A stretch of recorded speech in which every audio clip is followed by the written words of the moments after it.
I després van venir, em sembla, ja els clubs que va dissenyar amb un conte a partir d'un conte de Grimm, em sembla, i el Josep Maria va fer un guió molt maco. El Josep Maria Pujol era un home amb una capacitat de dissenyar coses extraordinària. Fent bé, sí, i cal pensar que vivíem a la mateixa casa, o sigui, al mateix pis, i llavors era molt fàcil, després de sopar, posar-se a dissenyar coses i fer. I va fer aquest conte que es anava construint amb uns cubs.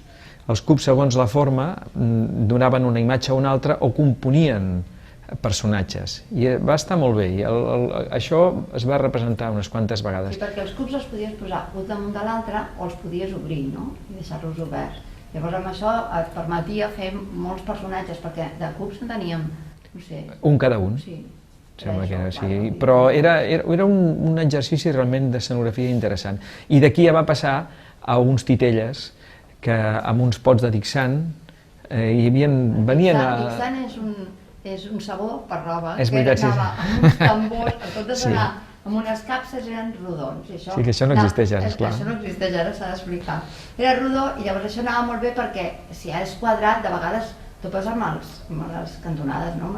Però al ser rodó entraven i sortien perfectament. Eren els titelles que estaven protegits amb una roba, exactament, com unes coses que havien de joguina, però ho vam fer amb gros, no? I esclar, els caps dels personatges eren tamany real i nosaltres podíem dialogar amb els personatges. Va ser, a més, era molt surrealista. El conte era la cabra amb ulleres, una cabra que portava ulleres i que tenia molta gana, es menjava de les coses, un punt de surrealisme bastant fort, no?